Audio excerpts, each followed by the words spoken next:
5 minutes past 10, our talkback lawyer David Whiting is here to help you with legal advice. 1300 222 774. That's the number, 1300 222 774 if you'd like some free legal advice. And David, good morning to you. Good morning, John. Fair bit around in the legal profession side of things. I saw during the week that, or late last week, that the Attorney General for the Commonwealth of Australia, Senator George Brandis, announced that he wants to roll the family court and the federal court together, which would cause a few people to have hiccups over their Weet-Bix in the morning. I can't see why you would roll the two of them in together. Well, it'll save the government a lot of money for a start. They've actually rolled a lot of the back office functions into one anyway.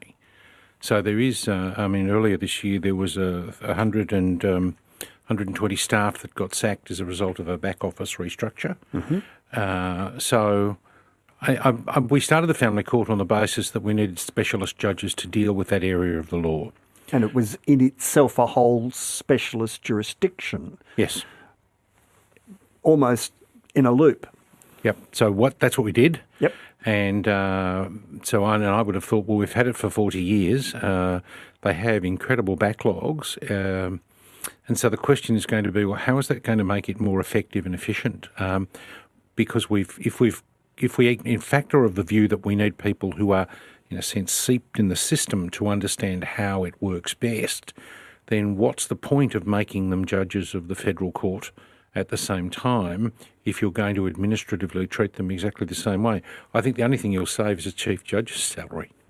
In fact, I think what they're trying to do is change the culture of family law, partly in order to appease a particular political party in the Senate that may or may not rhyme with Pauline Hanson's party. Yes. Because they've demanded that. And so you starve over many years, not just now, but over many years, you starve the family court of judges and budgets and the resources such as the in-house counsellors and expertise that it needs until it's on the brink of collapse and Yes. the delays have boomed out. And then you say, look, it's not working. And you've got a reason for saying, okay, we tried that, and it didn't work. Yes. Now we're going to try something else. And I reckon what they're going to do is they're going to introduce a kind of privatisation. They're going to encourage people to go off for private mediations and the like to resolve their disputes, and only some cases will ever go to court. Yeah, the difficulty, most cases that you see out of the family court will ultimately resolve on commercial or practical grounds. Yep. In the family court, there's an incredible amount of emotion that it's kind of hard to deal with directly with straight logic. It's, I want my day in court. These things are vitally important to me. There's a chance I will win, therefore I will run. And it's not quite the, am I going to get a return that's commensurate with my investment? It doesn't work the same way. No, it's not rational. It's entirely to do with emotion.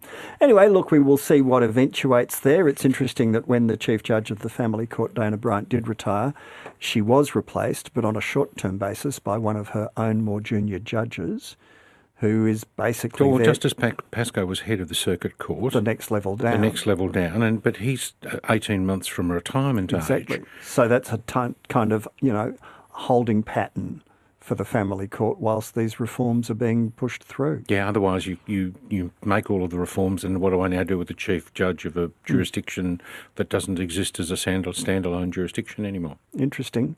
All right, what else? Well, I had some homework, John. I try and avoid homework wherever possible. It's something I can remember from school. Yep. But I had two bits last week. One was a gentleman from Doncaster, I think it was Trevor, who had a question, Tom it was, in relation to adoption. They have a foster daughter who's been a daughter for a very long period of time. Yes. And they're trying to get information in relation to her father, who is a person who is alleged to have been a father in relation in a community services folder. Yep. So, and they'd been unsuccessful at VCAT, and they were wondering whether or not there was a possibility of an adoption. Yep. And my initial reaction was that you needed to be underage to get adopted, and that's in fact not true. You can do what I'll call a clean skin adoption, in the sense where there's, at the time of the adoption, there is little or no relationship between the parent, the adoptive parent, and the child. But in circumstances where there is a person who's been brought up, maintained and educated by the applicant, they could, in fact, there's no age limit on an adoption under that category. So you could have a 25-year-old who you could adopt if you brought that person up. Okay, so a 50-year-old could adopt a 30-year-old child if they've raised that child, but they want to say, look, let's get rid of any ambiguity here. Let's formalise it by an adoption. Yes. You've been part of our family forever, Yep. and we now want to formalise it and give you, in a sense, the same rights as every one of our other children. Now, that was the first one. And the second one was a gentleman from Ballarat who was worried about microchipping, and he felt that there was a conflict between his beliefs under the Bible and the microchipping of his cat. And I had unfairly blamed the good burgers of the city of Ballarat. Yes. And in fact, we blamed This gave rise to a fair bit of hilarity last week and a lot of commentary. Yes. Yes. Yeah. And in fact, it's Section 10C of the Domestic Animals Act.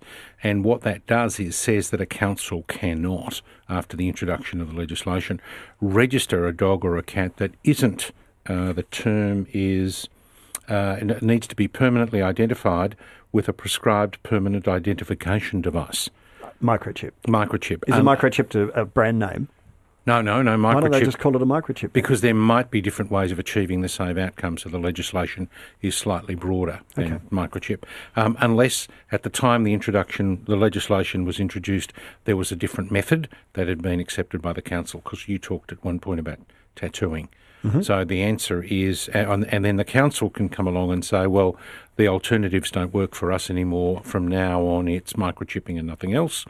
So that's the current legislation. Unless the dog or cat is already registered under a system that doesn't involve microchipping is the only way.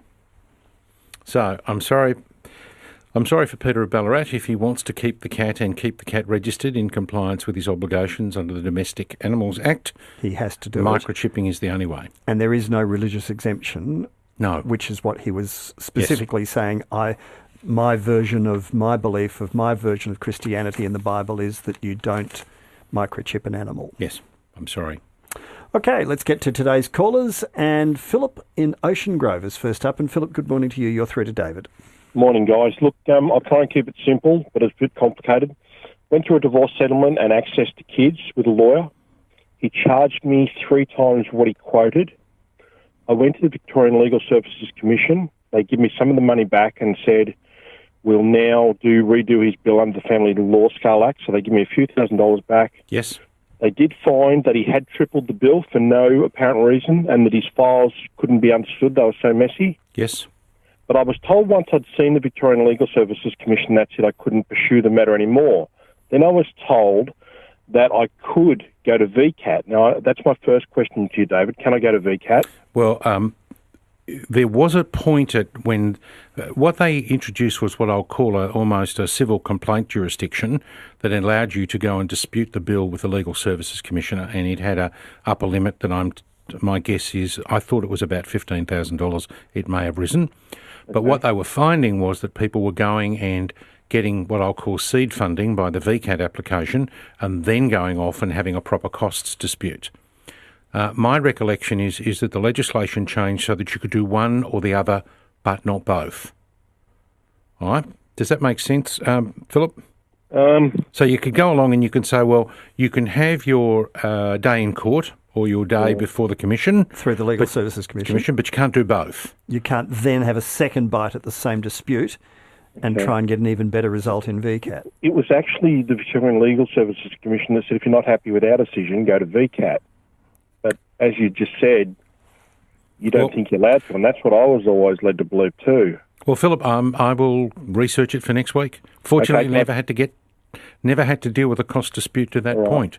But next week I'll let you know. Yes? There's 2 more bits to it. Yes. I said he did me kids access. He for want of a word, really stuffed up my kids access. Yes. And due to a loophole, I couldn't see my kids because the paperwork wasn't done properly. Yes.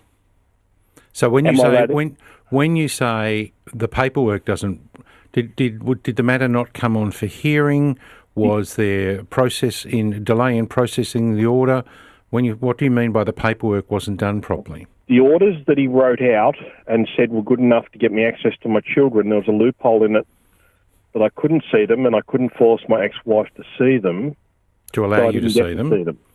So was it access reserved? What was the problem with the order? That it didn't have time and dates that things had to be achieved by, and they let it just drag out for 6 months, a year. Yes. Went to a year and a half. I went back into court, and by then the judge said, perhaps it's up to the kids now. They're old enough to make their own decisions. Right. And I suppose you're really back to the same issue. Has not the cost issue been dealt with? Well, I don't know. The Victorian Legal Services Commission said, if you're not happy with our decision, go to VCAT and sort it out. Yeah, but that's a costs jurisdiction, not a... Or it could be a conduct or a misconduct allegation you can make. The answer is, I shouldn't pay you at all for this work because you didn't achieve the outcome you promised. And that's what I asked of the Victorian Legal Services Commission. They said, no, everyone's got a right to be paid. Because he didn't have a cost disclosure agreement in, and we know that for a fact, we're going to rely on the law scale for fair work done. So, Philip, you've got two questions of David. One is, can you have VCAT review the already reviewed bill that went to the Legal Services Commission? And your second question is, can I also appeal to the Legal Services Commission over their finding about the professional conduct of my lawyer in relation to an order of access to my children? Is that right? Yes, I'd love to hear answers from them even from next week. And, next week. Do I have a right to sue him that I never got to see my kids? That's part of the second issue. The issue will be there's a misconduct allegation, and then the question will be what are the consequences that ought to flow. All right. Well, next week, Philip, I'm afraid that's a complicated matter, which David promises we'll take on notice to research for next week. David in Hawthorne, good morning to you. You're through to David. Hi, John. Hi, David. Hey, how are we all? Yes, go on to it. I recently engaged my fiancée, and she has a daughter from a pre-existing relationship. Now, I've been involved with the both of them now for about 4 or 5 years. Yes. And during that whole time, Mum was always very adamant that daughter had to go see her biological dad, periodically. Yes. Sorry, by mum you mean your partner? Yes. Right. Sorry, the mother of the mother of the child, not your mother, but the mother of her child. Yeah. Yes, of course. Sorry. And she was always adamant that had to maintain contact with the biological. How old is the child, David? She is now 9 years old. Okay. The question, the test, David, is what's in the best interest of the child?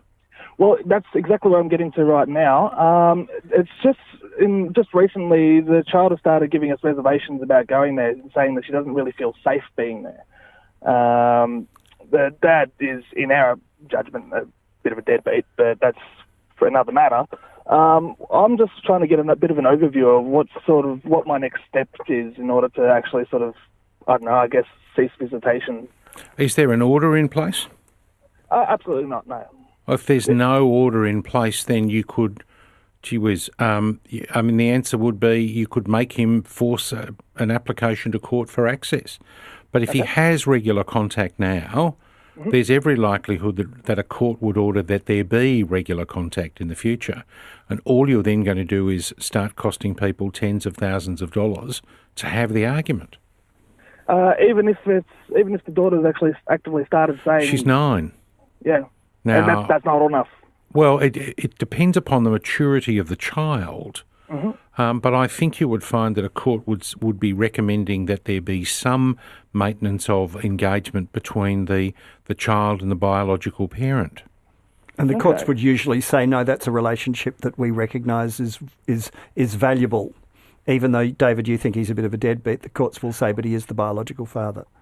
And look, he's been not involved in any aspect of the daughter's life at all.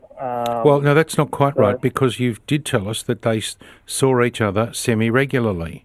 So he has a relationship, and I'm not the judge, and I don't know what he would put in terms of his desire to meet with or visit his daughter. But the courts generally, I mean, this is, David, important for you to know, David, the courts are reluctant to exclude people from the lives of children. Yes. Under any circumstances, even when there are significant problems with drugs and alcohol. They say, well, then we need conditional contact, but not all contact. So we require supervised contact, but not no contact.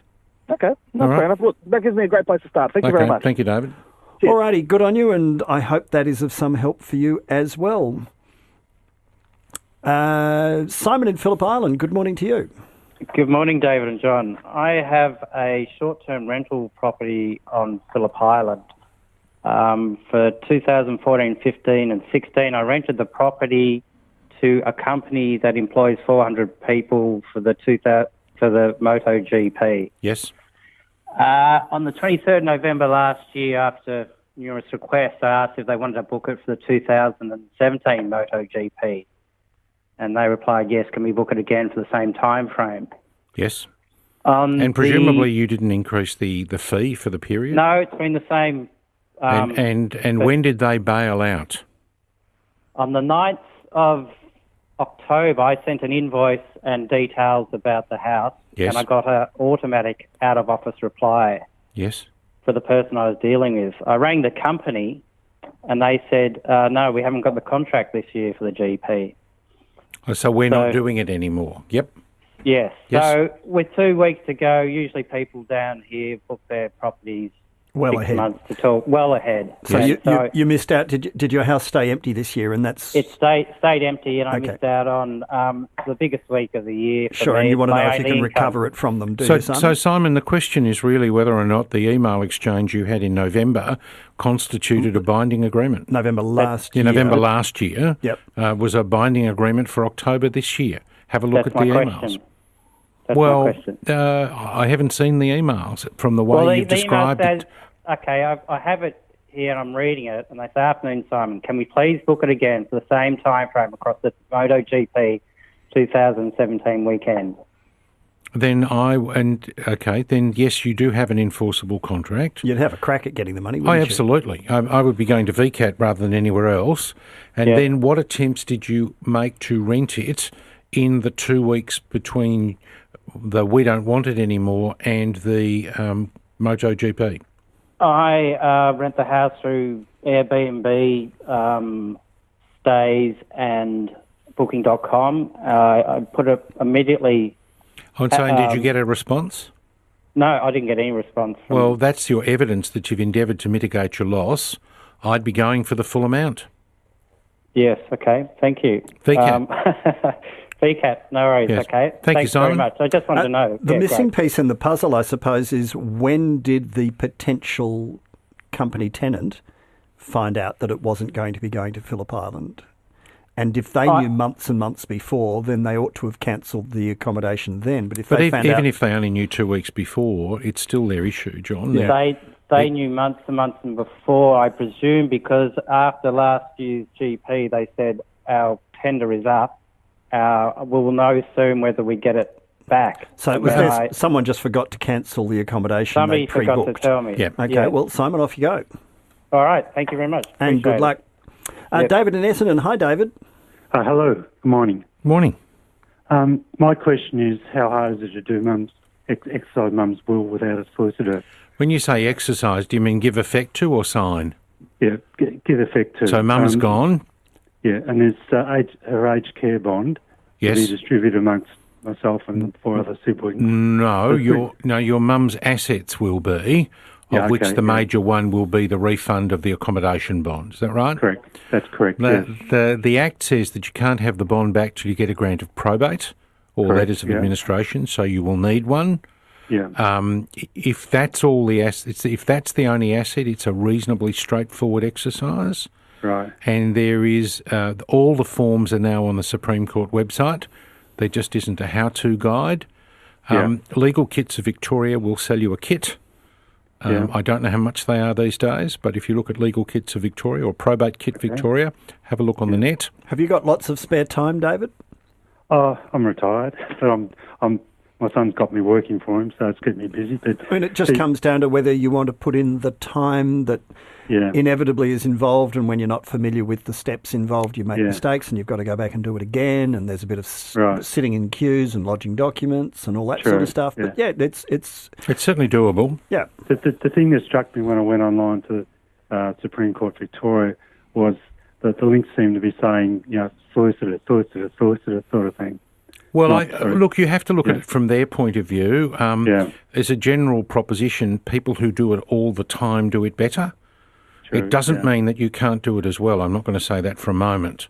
Yeah. And if you have the kit and you follow the steps properly, then you will end up at the same point. Yeah. In one sense, it's if you've got other beneficiaries, then whatever cost you pay is being shared between the people. Yeah. But it is possible for you to do it yourself, yes. What's overall, David, if the estate's uncomplicated, is it worth a lot of money or? How much is the bond? It's above the 50K. It's about 100K. Okay, so paying a couple of grand to lawyers would put quite a dent in the estate. Yeah, that's what we're trying to avoid. Then go and have a look at the kits. Download the forms from the website. Yeah. Because if you download the forms, they come as a Word document and you can play with them. Okay. All right, so that way you've actually got the opportunity to make some mistakes and do it again. And of course, if it doesn't work out, you can always go and see someone anyway. Yeah. Yeah. So legally, it's just a probate document that's got to be done. No, the documents you require will be an affidavit of executor, an affidavit of publication and searches. You will need the certified copy of the death certificate. You'll need the original will. You need an inventory. You need an application. You need an order, and you need a probate. Do you still do ads in the paper? Yeah, ads are now done electronically, John. Okay. And the glorious story about the ads is that when they decided that the ads would now be on the Supreme Court website, the government thought that the fee that you paid to them for running the online ad system should be what you paid the newspaper. And they didn't win that argument. So you used to, an ad in the paper used to be a couple of $100. Yeah. An ad on the website's now about $45. Okay. And separately you have to do tax returns and all of those sorts of things? No, I would have, in the way David's described it, if all his mum's got is the accommodation bond, then there would have been no interest earned on the accommodation bond. So no income to the estate? There's no income to the estate, and on the way he's described it, I've also assumed that she has no other income-earning assets, which means that she wouldn't have lodged a tax return at least since the time she went into care. Is that about right, David? Yeah, that's correct, yes. Okay. Thanks. So, go for your life. Right, thanks for your help. Thank you. Good on you. Now, we've got a follow-up question. Tom's called in, who called last week, and you tried to help him with the adoption in relation to his foster daughter. Tom, you've got a follow-up question. Yes, thanks, David and John. Look, just very, very briefly, the follow-up question is, would the DHS files, if we adopted our daughter, would they then be considered as adoption record files? I don't believe so. Right. I don't believe so, although there might be. It might be necessary for someone to endeavour to seek that person's approval.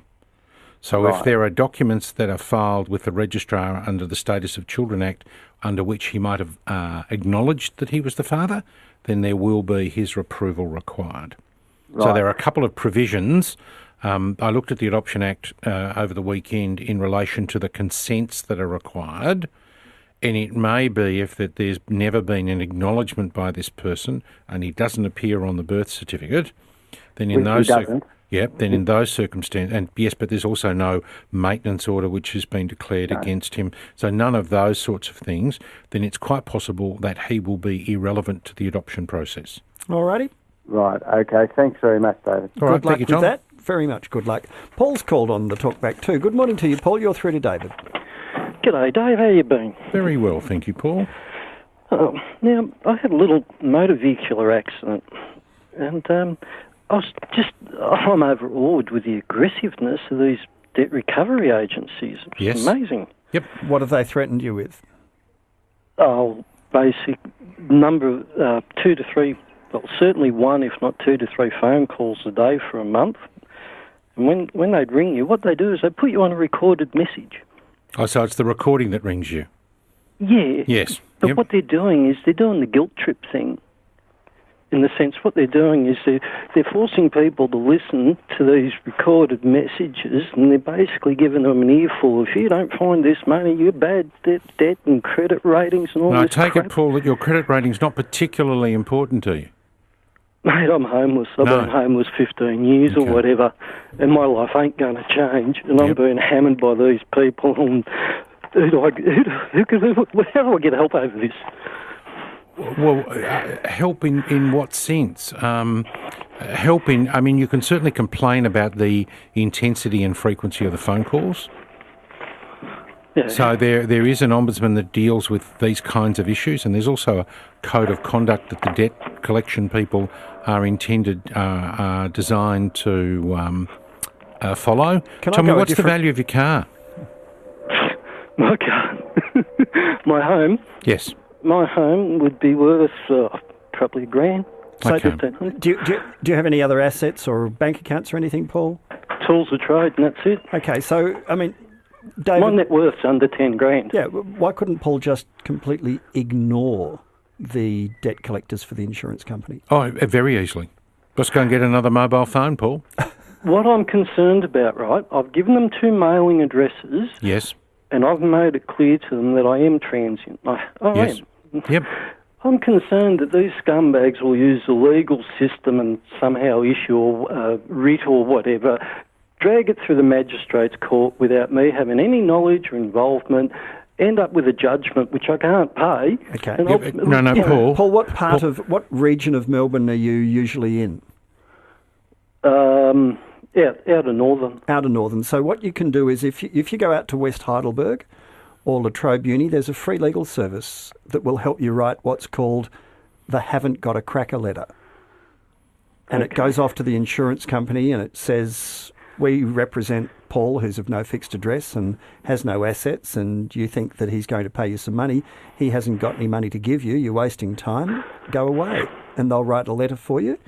And it's a well-established ritual, and that may well help you get them off your back.